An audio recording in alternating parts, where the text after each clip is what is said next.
Ashes of Rose, Part 2, paragraphs 20 to 36. When I got outside, people were streaming through the streets. These weren't thrill seekers. I caught snatches of conversation. I told her not to work there. I knew something terrible would happen. My poor Rachel. As I approached the fire scene, I slowed down, and people jostled me, rushing past. I didn't know if I could face that awful sight again, but I had to find Maureen. And Gussie. Where was Gussie? I found a line of policemen holding back the crowd that was pressing in from Washington Square. I tried to work my way through to the front, searching faces as I went. I didn't see anyone I knew from work. Then someone called out the name Bessie in an agonized cry. The crowd surged forward to the bodies. There were screams and moans and prayers, and above it all, the shouts of policemen telling them to go back. I was carried with them along Washington Place and around the corner to Green Street, where I managed to stumble out of the crowd. This was where I would be lying now if I had jumped with Klein and Bellini. I made myself look at the pile of bodies and thought I saw the bright pink of Klein's new suit. When I got closer, I found it was another girl, whose white blouse had been stained with blood. A policeman took me roughly by the arm and pulled me back. "Please," I said. "I've lost my sister." "I'm sorry, miss. We'll be taking We'll be setting up a morgue. A place where you can... Look, you shouldn't be doing this alone. Go find your parents. Let them help you." My parents. How I wished I could run into Da's arms and feel safe. He would find Maureen, and he would take us home to an apartment of our own, where we could be a family again. As I turned away, I stepped on something soft. It was a bonnet, soaked and crushed. A spring straw bonnet, with pastel silk flowers tucked up under the brim.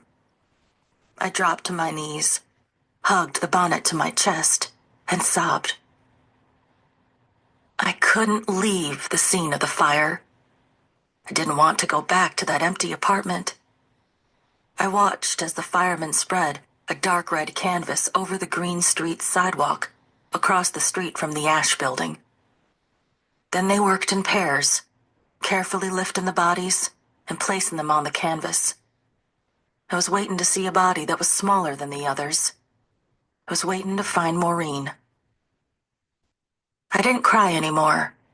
I was numb, as if what was going on had nothing to do with me. I watched as wagons brought in wooden caskets, dozens of them.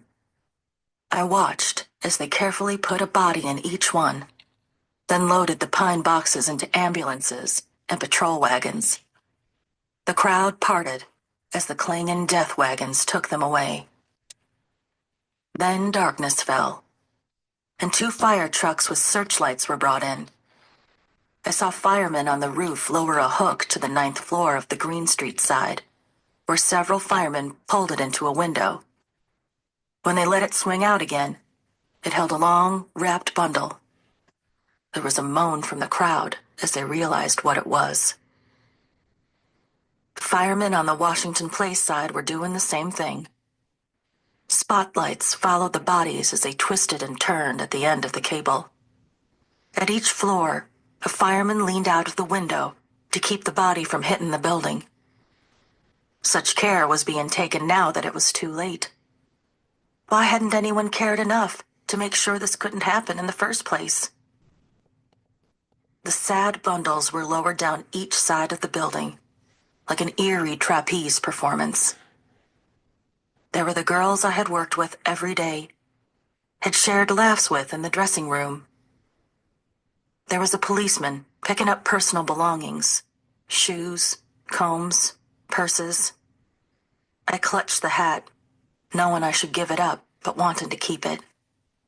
I could give it to Bellini's family, if I ever met them. Around 8 o'clock, the firemen carried a man out of the Green Street entrance. They put him in an ambulance, which took off at a furious speed, bell clanging. I heard someone say he had been alive, under one of the elevators in the basement. He had almost drowned as the water from the fire hoses rose.